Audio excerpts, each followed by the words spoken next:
En el ruido de la vida, en la normalización de la violencia y la intransigencia del ser humano, las heridas de las víctimas y las amarguras de los abusadores se escabullen en los hogares y en las familias.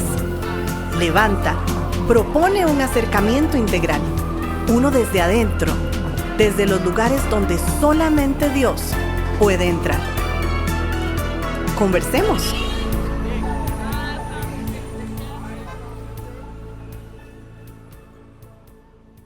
Saludos muy cordiales, estamos muy contentos que nos sigan acompañando en esta primera parte del título que se llama La revictimización desde la violencia institucional.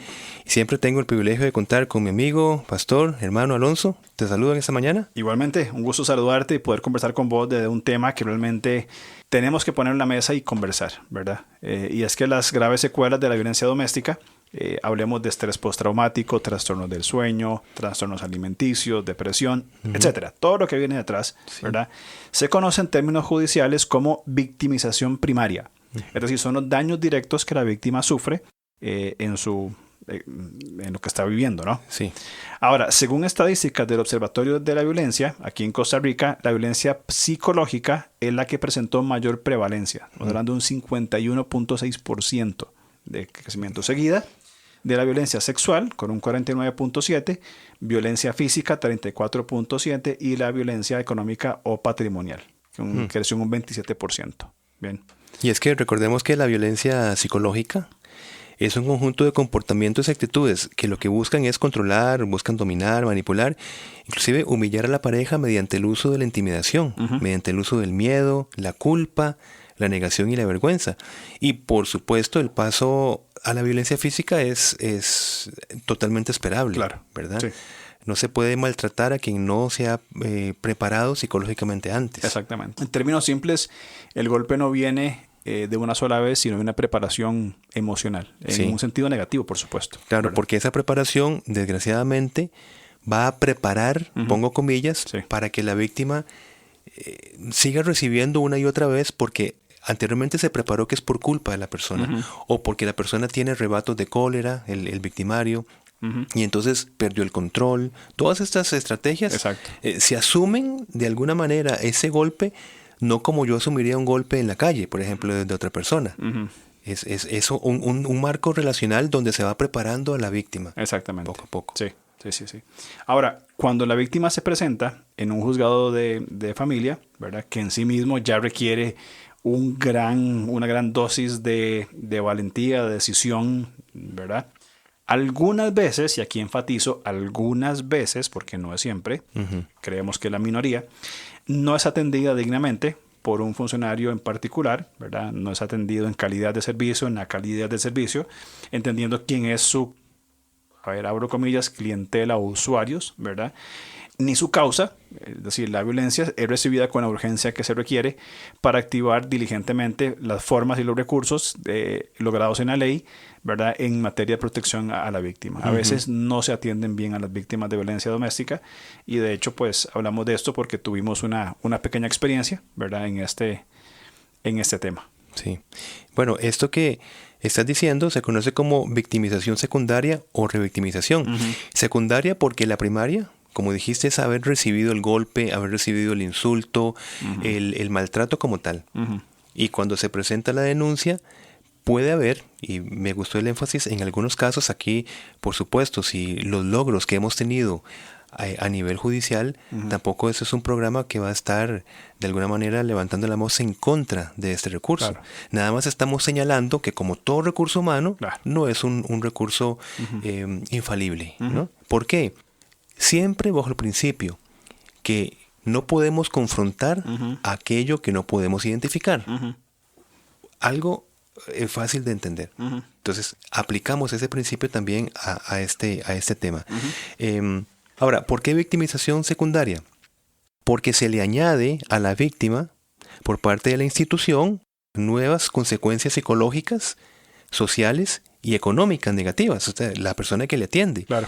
Viene la persona con una afectación de su dignidad y de repente, por una u otra situación, un funcionario en un marco determinado le trata indignamente o como que su causa no fuese tan importante o como que requiere más, digamos, como más pruebas, teniendo la persona un hematoma físico y la devuelven a la casa o la hacen esperar en el proceso o le piden un montón de cosas, que es lo que vamos a analizar en este podcast. Eso es lo que se llama revictimización secundaria. Bien, ¿qué es el general de todas las atenciones? No, pero vamos identificando cómo puede revictimizarse una víctima para que sea la misma víctima o las redes de apoyo que se den cuenta de que esta persona no está siendo atendida como la ley ya faculta ser atendida una víctima. Correcto. Y eso es muy importante porque entendemos por las Escrituras, en Romanos 13:4, dice del servidor judicial, de esa persona que por alguna razón no ha atendido, no en vano lleva la espada. Ahora, la pregunta que nos hacemos en este programa, en este podcast, y según casos que conocemos, sería esta. ¿Es posible que un servidor de la aplicación de la justicia de Dios efectivamente lleve en vano la espada? Es posible que no solo deje de infundir temor al que hace lo malo, sino que revictimice a quien ha sido victimizado. Es decir, en lugar de apoyar, más bien revictimiza. ¿Es posible que esto pase? Interesante. Imagínate que esto empieza a hacerse un patrón, o por lo menos las estadísticas, que tal vez podrían empezar como muy pocas, vayan creciendo. Y que, otro ejemplo, yo como victimario empiece a perder el temor de las consecuencias de mis actos a nivel legal. De por sí... ni te van a atender. Ni te van a atender, o de por sí la denuncia me va a llegar dentro de un año y ya para ese entonces quién sabe dónde voy a estar, etcétera. Deja de llevar la espada. Exacto. Y deja de infundir temor, porque eso es lo que dice Romanos 3. Las autoridades están para infundir temor. Claro, dice. Totalmente. Sí. Y esto necesariamente va a recatar nuestra conducta. Sí. Totalmente. ¿Y qué pasa? Pues sin esas medidas de protección diligentes, pues la víctima se va a quedar prácticamente sola ante la influencia de su agresor o manipulación, por lo que sus factores de riesgo deben ser profundamente estudiadas y prevenidas, sobre todo si el procedimiento se ha iniciado mediante una figura policial. Exactamente. Es algo terrible esto, ¿no? Totalmente. Y en estos casos lo que destacamos es la presencia de la negligencia. ¿Bien? Es cuando hay una falta de cuidado, falta de aplicación o diligencia de una persona en lo que hace, especialmente en el cumplimiento de una obligación. Cuando hablamos de negligencia, es una persona que tiene una responsabilidad y no la aplica. Sí. Y no la cumple. ¿Bien? Exacto. Por ejemplo, es posible que se cuestione su relato. ¿De verdad usted me está diciendo eso fue lo que pasó verdaderamente? A mí me parece poco coherente su... ¿Bien? Sí.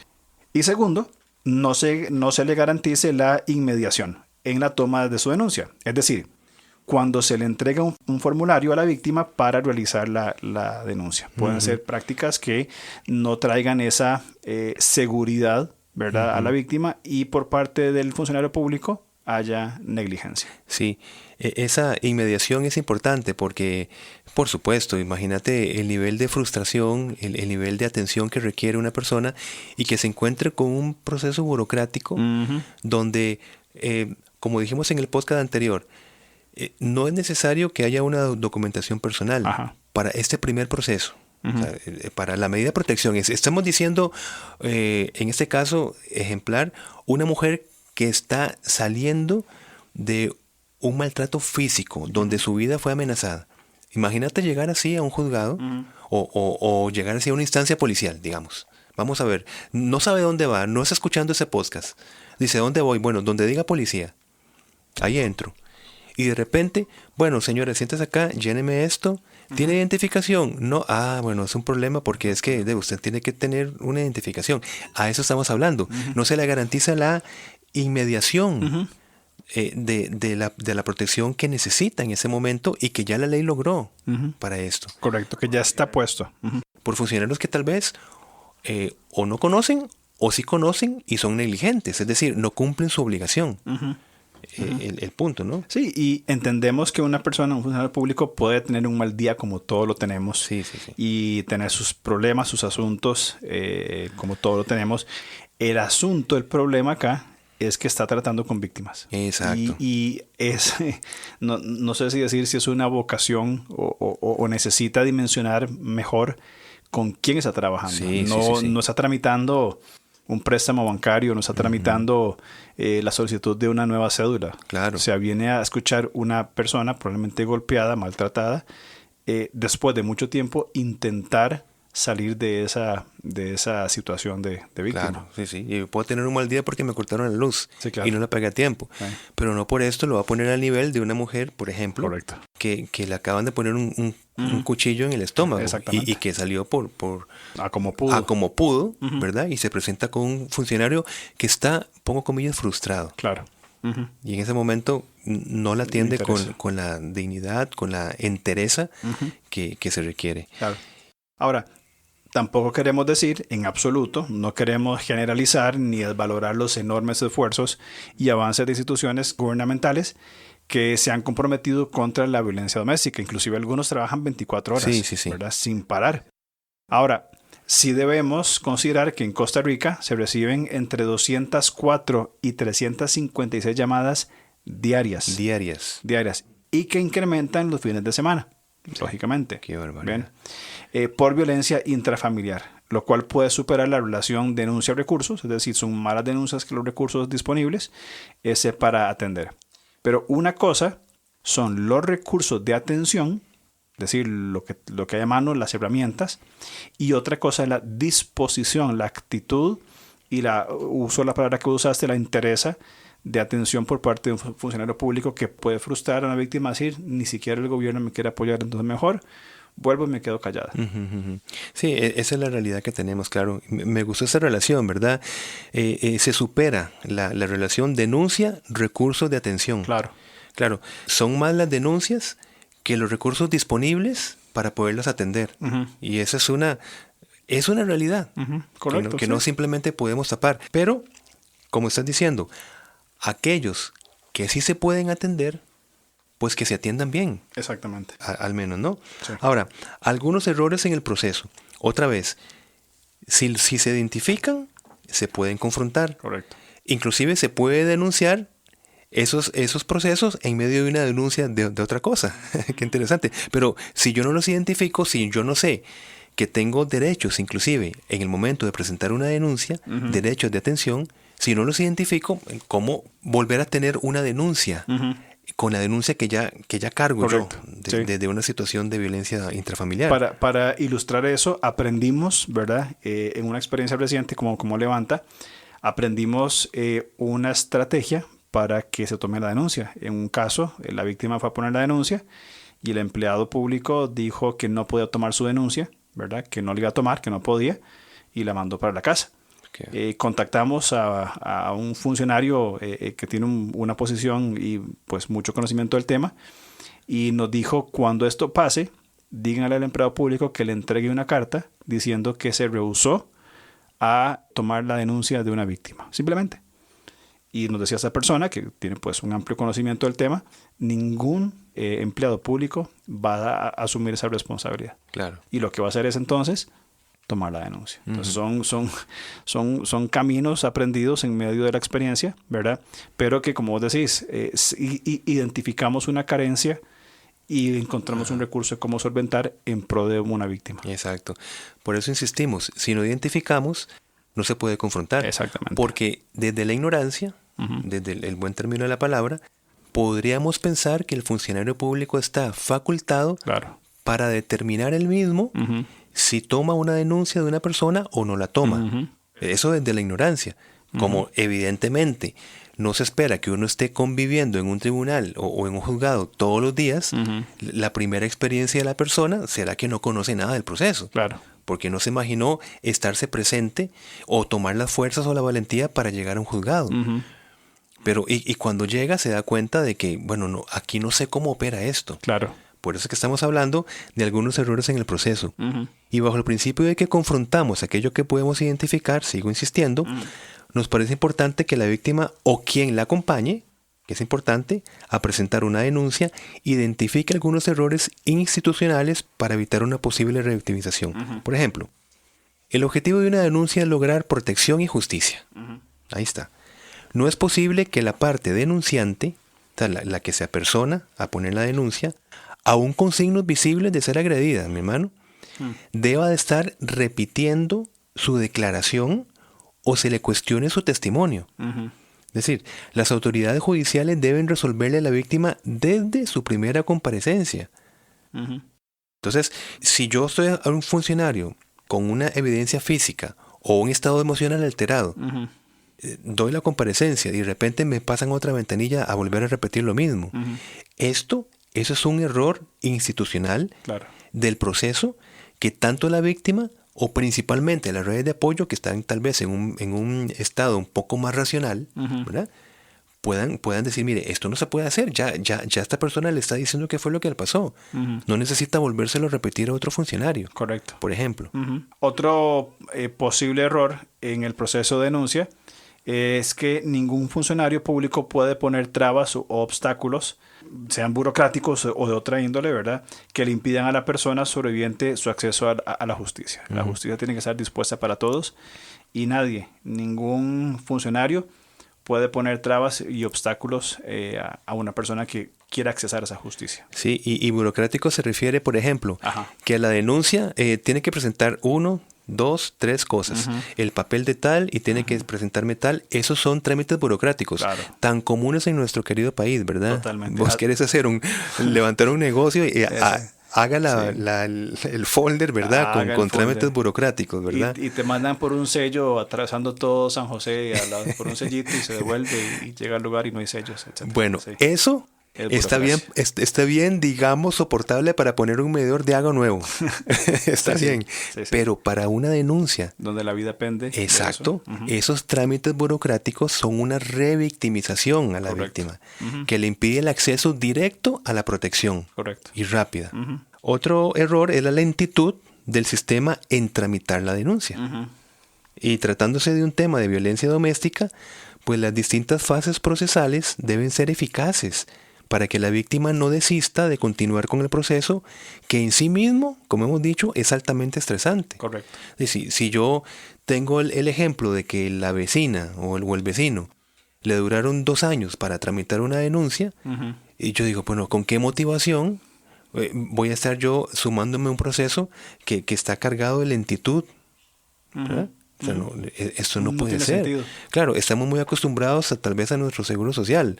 Vos tenés una enfermedad terrible, te dicen, bueno, venga en el 2032, ¿verdad? Y aquí lo vamos a ver cómo sigue. Bueno, digamos, aplicado por lo menos a este término de la violencia, eso es inaudito. Claro, totalmente. Es incomprensible y no puede ser así.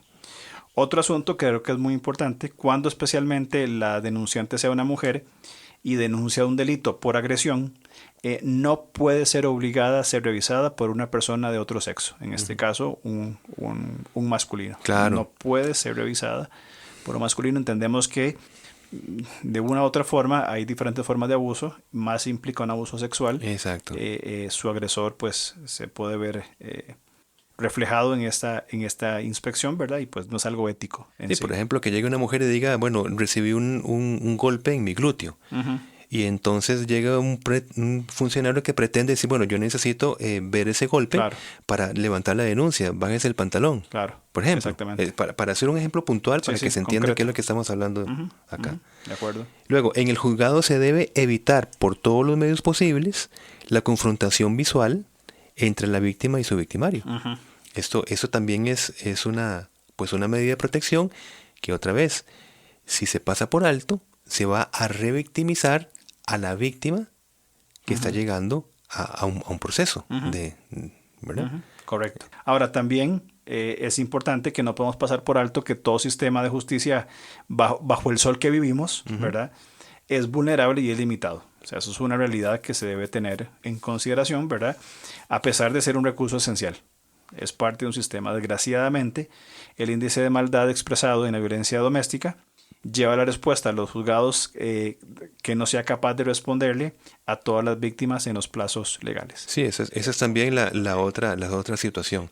Y que no todos los funcionarios son negligentes o son perezosos o son, ¿verdad? Sino que, gracias a Dios, y esperamos que sean pocos. los que caigan en esas prácticas. Sí, sí. Y es bueno ese equilibrio. Como dijimos al principio, aquí no estamos, pues, por supuesto, en contra de la solución de contención. Imagínate, ¿verdad? No es eso. Pero hablando en datos, por lo menos del 2021, en la página del Poder Judicial, mi hermano, se muestra que se solicitaban aproximadamente 136 medidas de protección por día, siendo San José la provincia con más casos. Es decir, 136 medidas de protección que cada una requería urgencia. Claro. Diariamente, ¿verdad? Ahora, la fuerza pública aprende cada año alrededor de 10.000 personas, en promedio una cada hora, en casos de violencia doméstica o intrafamiliar, mi hermano. Cada hora. Otra vez. Y la policía, ¿verdad? Ya facultada por la denuncia, aprende a una persona por hora. Entonces, imagínate que los recursos, digámoslo así, solamente para atender casos de violencia doméstica, exceden la atención de la fuerza pública en otros marcos de la maldad de la sociedad, en todo lo que nosotros vemos diariamente. Es decir, tendría que haber una fuerza policial especializada y única para atender casos de violencia intrafamiliar y juzgados también. Claro. Solo para eso. Altísimo nivel para que pueda funcionar tal cual. Ahora, vos decías que cada hora la fuerza pública arresta en promedio cada hora, ¿verdad?, a una persona, ¿verdad? Cada hora se reciben 17, de acuerdo a ese número que estás diciendo, de 136 denuncias diarias. En 8 horas laborales se reciben 17 denuncias por hora. Y no es simplemente tomar la denuncia y archivarla, es desarrollarla, tratarla, llevarla al juez, llevarla a las diferentes ramas del gobierno. O sea, no es un pedido de una comida. Sí, porque la otra parte tendrá sus abogados, ¿verdad? Exactamente. Donde van a decir, no, ese chiquilín no hizo nada malo. Exactamente. Y es un proceso que con el derecho también de todo ciudadano. Y imagínate el proceso esto, ¿verdad? Sí. Entonces, es de esperarse una sobresaturación del sistema, ¿verdad? ¿Por qué? ¿Por qué se satura? Bueno, porque el sistema de justicia no fue originalmente diseñado para abordar casos de violencia doméstica, sino entre personas extrañas, es decir, personas sin vínculos afectivos, ¿verdad? Sí. Las instituciones gubernamentales en sus inicios no contemplaron, ¿verdad?, que iban a ser casos tan frecuentes de violencia intrafamiliar o doméstica entre personas con lazos afectivos. Usualmente era el ladrón, el que golpeaba, el que etcétera, y era pues procedimientos diferentes, quizá menos complejos. Ajenos al ámbito doméstico. Exactamente. Digamos. Claro. Que añaden o traen ciertas aristas, ¿verdad?, que no se contemplan en otros casos. Es que antes, mi hermano, hace tiempo, realmente no era un delito el maltrato familiar. No. O sea, literalmente no era un delito. Sí, claro. Pero si la persona golpeaba a una persona en la calle extraña, eso sí era un delito. Pero el mismo golpe aplicado para una persona con un vínculo afectivo no era un delito. Es lo que estamos diciendo. Con el avance de las leyes en contra de la violencia doméstica, pues ahora sí, todos esos delitos, pero por miles, ¿verdad?, que se daban y que ahora sí podían ser denunciados, empezaron a colapsar, como estás diciendo, un sistema judicial que originalmente no fue para atender la violencia doméstica. Entonces ponemos esto también para la interesante reflexión del problema que tenemos, ¿verdad? Claro. Para seguir avanzando en alternativas que el Señor levante ahora sí en esa línea, pues personas sabias, conocedoras de la materia, para que empiecen a encontrar soluciones de contención. Exactamente. Y que se procure también partidas específicas económicas también para que se puedan cubrir más personal, mejores capacidades de respuesta, pues en contra de la violencia. Exacto. Pero mi hermano, imagínate, ahora estamos con problemas, al menos en Costa Rica, terribles de lo que es el narcotráfico. Y donde la violencia, ahora sí, entre extraños, ahora sí son entre extraños, estamos llegando a índices históricos, donde Costa Rica ya se está poniendo entre los países más violentos en ese sentido, y por esas causas del mundo. Costa Rica. Ahora, imagínate lo que es el sistema de justicia tratando de cubrir todo. Primero, que tampoco hay recursos para el narcotráfico. Exactamente.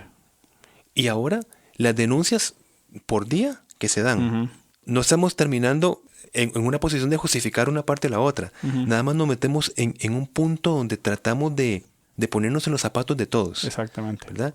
Y donde personas honestas que sufren por su impotencia, autoridades civiles, pero ¿con qué recursos? No podemos.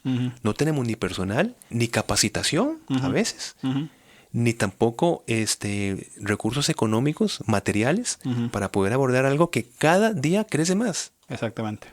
Y que se añaden en otras dimensiones y que deben ser atendidos por el mismo marco institucional, probablemente los mismos recursos económicos, misma cantidad de empleados, atendiendo cada vez más grandes y más profundos problemas sociales a nivel de violencia. Llámese violencia por narcotráfico, violencia intrafamiliar, violencia en las calles, violencia al conducir. O sea, cada vez se va ampliando más en sí el concepto, ya saliendo de la violencia doméstica, el concepto de la violencia, el de infligir muerte, dolor, sufrimiento, ¿verdad? Por motivos egoístas a otra persona. Y debe ser atendido pues por un sistema que bien intencionado, pero quizá carente de recursos para poder tratarlos. Que es ahí entonces, y yo insisto en eso, donde la iglesia podría despertar, ¿verdad? Podría levantarse.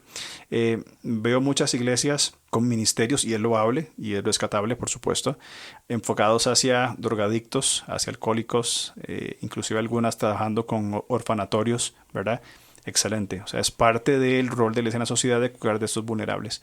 Pero hay pocas que se han concentrado o han dedicado esfuerzos en cómo tratar la violencia doméstica siendo un problema de salud pública. Sí. O sea, no es un problema de la puerta para adentro. Ya es un asunto de salud pública. Claro. Y que va creciendo junto con otros conflictos, como el que vos citabas del narcotráfico, junto a otros conflictos más en un sistema, pues, de forma popular con lo que hay. Sí. Entonces agrava y donde abre la puerta para que podamos nosotros como iglesia ser parte de este proceso. Hermano, y digo eso algo rápido. Nada más abrirnos como iglesia a recursos interdisciplinarios. O sea, levanto la voz en ese sentido. Abrirnos. Porque esto es algo que supera y que se necesitan los avances, se necesitan los esfuerzos de otras ramas. Que tengamos la sabiduría para poderlas, digamos, discernir y poder sacar aquellas cosas buenas. Pero eso es otra cosa a bloquear. Exacto. Bloquear cualquier recurso que no venga con con el título iglesia o cristiano. Eso Correcto. Es otra cosa. Pero estamos llamados ante esta oleada de violencia doméstica y en general a fijarnos en esos esfuerzos de gente especializada. Exacto. Que puede aportarnos a nosotros y pedirle al Señor sabiduría para saber integrar, es la palabra que estaba buscando, saber integrar los recursos también civiles y aplicarlos a nuestra comunidad cristiana. Hablemoslo desde un aspecto, desde la creación. El Señor nos ha mandado a desarrollar culturas, a hacer creación, a desarrollar esta creación que Él ya nos dio. Cuando la iglesia desocupa los lugares donde debería estar, otros vienen y lo ocupan. Dios ha diseñado este medio ambiente, esta creación maravillosa, un mundo perfecto, contaminado por el pecado y contaminado por prácticas no saludables de empresas, personas, etcétera. Pero ¿quiénes alzan la voz por la preservación del medio ambiente? No son necesariamente la iglesia, y cuando hablo de iglesia no hablo de la iglesia organizada, es decir, de la iglesita de la esquina. Estoy hablando de la iglesia como tal, el cuerpo de Cristo, que alcen la voz diciendo hay un modelo bíblico de cuidado y protección a la creación, hay una escatología para la creación, hay un fundamento teológico para la creación. Entonces vamos nosotros como iglesia a poner esta perspectiva que ha sido revelada por Dios alrededor de voces con muy buenas intenciones, pero quizá con muchos fundamentos muy distantes de las escrituras. Y hablando puntualmente del medio ambiente, movimientos netamente humanistas que aportan al cuidado, pero sin un fundamento elemental como lo es el trasfondo teológico, y hablo por ejemplo del medio ambiente, así como en otros campos de la vida, que tenemos que estar ahí y decir presentes. Otra vez, no con marchas, ni gritos, ni críticas, ni ataques infundados, sino con la responsabilidad de la gran misión de Dios. Claro. Hermano, si sigue pensando que la capacitación mata el espíritu, estamos listos. Apaguémonos. Sí. Seguimos con el tema la otra semana entonces. Si Dios lo permite. Perfecto. Hablamos entonces. Muchas gracias. Gracias, nos vemos. Chao. Gracias por escucharnos. Estamos listos para seguir conversando a través de nuestras redes sociales.